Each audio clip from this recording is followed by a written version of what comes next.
Gustav Mahler once declared prophetically, "My time will surely come." One side of his life shone with glorious renown as an authoritative commanding conductor, while the other side endured quiet exile and lonely introspection as a profound creative composer. He built boundless cosmic imagery within his music and confronted the haunting premonition of death through every flowing melodic line. Tonight let us walk closely in his footsteps, amid star-lit musical notes, and find genuine inner peace for our weary souls. In the quiet stillness of late night, when mortal prosperity fades away, come listen to the life story of Gustav Mahler, a man who ruled the conductor's podium with tyrannical strictness and uncompromising precision, yet melted into fragile vulnerability when left alone in solitude. The tragic love between him and Alma, his relentless persistent pursuit of unfinished musical masterpieces, all stand as the most genuine reflection of human life, fate and emotion. Close your eyes, sink into this tranquil narration, and embrace the profound philosophical thoughts that transcend the boundaries of life and death hidden within his melodies. Within every page of Gustav Mahler's musical scores lies the most heartfelt, sincere confession toward life. He endured the piercing agony of losing beloved family members one after another and faced the cruelest prejudice and cold rejection from the musical circle of his era, yet in the end he stepped into the boundless cosmic realm of music and lit an eternal warm lamp of comfort for every lonely wandering soul in the world. Tonight slow down your restless pace, listen to this gentle tale of Mahler's life, and may you drift into sweet peaceful dreams. If the faint whisper of death could ever be heard by mortal ears, it would never sound like harsh shrill screams, but unfold as the slow lingering almost motionless melody penned by Gustav Mahler back in 1907 Vienna. The man who once reigned supreme over the entire European music scene fell into the darkest, devastating collapse of his entire life. His eldest daughter passed away prematurely. He was stripped of his prestigious professional position, and his doctor detected ominous abnormal murmurs within his chest, like the solemn tolling of a funeral bell. Gustav Mahler, a man who spent his whole life questioning the true meaning and essence of existence, was finally cornered and forced to face the inevitable shadow of death. Tonight, accompanied by the softly flickering glow of the hearth, we walk fully into the untold life of this remarkable soul. Through this tranquil tale you need not strive to memorize. In this quiet, unrushed moment we set aside all glorious worldly titles and reputations, merely observing how a wandering traveler adrift deep within his own soul used musical notes to construct an unbreakable bridge leading toward eternal transcendence. Perhaps after listening to the grand symphonic movements he composed amid desperate despair, you will come to understand that all mortal fear, anxiety and panic are nothing more than trivial ripples fading quietly before the ultimate profound stillness of life. The hidden cracks of fate always begin to spread from the most brilliant, splendid moments of life. It was a salon gathering in 1901 when Gustav Mahler first met Alma, the most enchanting, captivating woman in all of Vienna. 19 years younger than him, she possessed extraordinary intelligence, breathtaking beauty and burning ambitious passion. As a born artist, Mahler was utterly captivated and overwhelmed in an instant. The normally calm, poised conductor who commanded the orchestra with the precision of a refined machine surrendered completely to the power of love. Yet the marriage proposal letter he sent to Alma read more like a cold, controlling contractual agreement demanding that she abandon her own dream of musical composition and dedicate the rest of her life solely to standing by his side as his loyal companion. Alma agreed to his terms without hesitation, yet this hidden crack quietly planted the seed of emotional tragedy that lingered for decades to come. Accompanied by Alma's quiet presence, Mahler created some of his most magnificent immortal masterpieces, yet this hard-won happiness felt more like reckless overconsumption of future peace and joy. He seemed like a greedy soul drawing endless vitality, inspiration and emotional nourishment from Alma to sustain his relentless artistic creation, remaining oblivious to the slow withering of her inner passion and suppressed dreams deep inside her heart. This severe emotional imbalance eventually dealt him a fatal, crushing blow at the weakest, most vulnerable moment of his life. When the letters revealing Alma's affair fell into his hands, Mahler suddenly realized the perfect cosmic realm he had painstakingly built with his music was already riddled with countless cracks and hidden flaws at its very foundation. Gustav Mahler's entire life seemed perpetually shrouded by an ominous, lingering premonition of inevitable demise. Within the musical circles of his time there existed a terrifying legendary curse surrounding the Ninth Symphony. Great masters such as Beethoven and Schubert both passed away not long after completing their Ninth Symphonic work. Mahler was deeply superstitious about such spiritual omens and desperately sought to evade this haunting, fatal curse. He devised a clever, deliberate workaround. Naming his ninth large-scale musical creation the Song of the Earth instead of officially titling it his Ninth Symphony. During those troubled restless days he retreated into the remote vast mountains of South Tyrol seeking solace, spiritual refuge and inner peace within profound isolated solitude. In letters written to close friends he confessed, "I am no longer the person I once was. I feel like a child who has only just learned to walk, wandering cautiously, timidly through this bewildering world."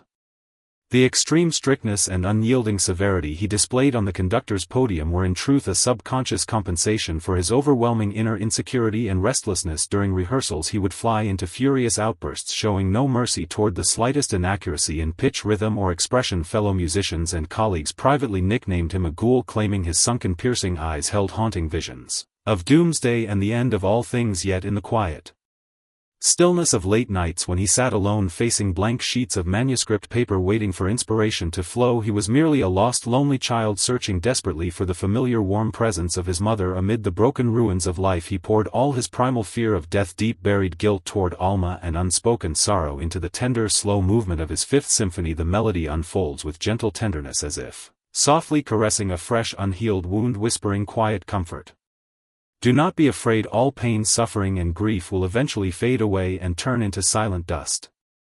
In 1910, on the verge of complete mental and emotional collapse, Mahler traveled across half of Europe to seek consultation with the renowned Dr. Sigmund Freud. During a 4-hour-long leisurely walk along the riverside, Mahler finally bared his bleeding, wounded heart without reservation. He spoke openly of his miserable, troubled childhood, the violent temper of his father, his mother's quiet, suppressed endurance, and the heartbreaking tragedy of more than a dozen of his siblings passing away one after another in their early years. These deep-seated shadows of early life nurtured his almost morbid, intimate connection and obsession with the concept of death. Freud offered him a penetrating, concise insight. "Mr. Mahler, you have spent your entire life searching for a mother who never truly exists." This sentence struck Mahler like a bolt of lightning, shattering all his inner defenses and illusions. In an instant he finally understood. His desperate, controlling attitude toward Alma stemmed entirely from his deep-rooted fear of losing the only emotional anchor in his life. He returned home determined to mend and salvage their already broken, incomplete love, writing heartfelt love letters to his wife like a shy, passionate young man falling in love for the first time. Yet in the harsh reality of Mahler's life, fate never intended to grant him a second chance at redemption. His heart condition deteriorated rapidly, with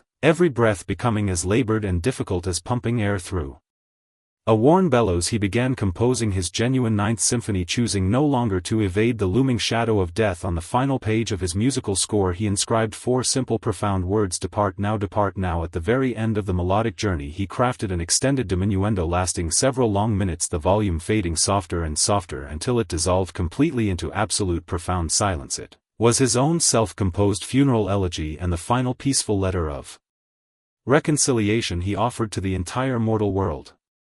Gustav Mahler spent his final days traveling back and forth between New York and his beloved Vienna. In the spring of 1911 his illness left him barely able to support his own body, yet he insisted on journeying back to the city that held all his memories, dreams and artistic faith. Lying on the deck of the ocean liner returning from America, he stared silently at the rolling waves of the Atlantic Ocean, his eyes empty, distant and deep like an unfathomable dark abyss. He no longer stood on the conductor's podium leading grand orchestras nor pondered over complex musical compositions. He merely lay quietly, feeling the gradual fading of life slipping away moment by moment. He knew he had finally lost the lifelong gamble he waged against the Reaper, yet in defeat he attained an unprecedented state of inner tranquility and acceptance. After returning to Vienna he whispered his wife's name one last time on his deathbed, then moved his fingers across the bed sheets, mimicking the familiar gestures of conducting an orchestra. He passed away quietly on a storm-swept night at the age of 51. Following his last will and testament, his funeral contained no grand musical performance, attended only by his closest relatives and intimate friends. The man who once commanded massive grand orchestras to roar and resonate with the power of the entire cosmos finally returned peacefully to the embrace of the earth in the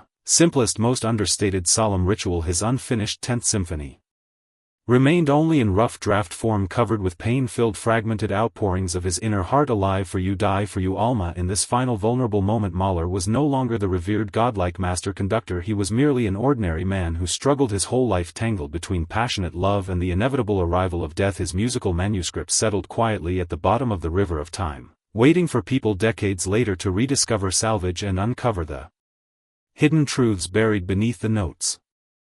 The gentle tale of Gustav Mahler gradually draws to its quiet close. Gustav Mahler once firmly believed and proclaimed, "My time will surely come." Decades later, after the world endured the devastation of wars and the emptiness of spiritual loss, people suddenly realized the man who lived a century ago had already written down all our modern loneliness, hesitation and inner struggle within his timeless musical scores. He taught humanity that life consists not merely of joy, laughter and glorious success, but also of irreparable regret, parting sorrow and the inevitable farewell every mortal must face. Returning to the profound puzzle raised in the prologue, what exactly is death in Mahler's spiritual and musical world? Death is never a terrifying final end, it is the ultimate harmonious chord that melody finds after drifting into the boundless void. When you feel weary, heavy and lost deep within your heart on this quiet night, imagine sitting alone in Mahler's small cottage by the lake, listening to the rustling wind sweeping through pine forests and gazing at the lingering snow remaining upon distant mountain peaks. You will soon understand that all life's magnificent waves and turbulent ups and downs eventually settle down into the peaceful calm of this very moment. May Gustav Mahler's timeless philosophical wisdom, transcending the boundaries of time, soothe all the creases, anxiety and restlessness hidden deep within your soul tonight. Sink into quiet, peaceful slumber wrapped in this serene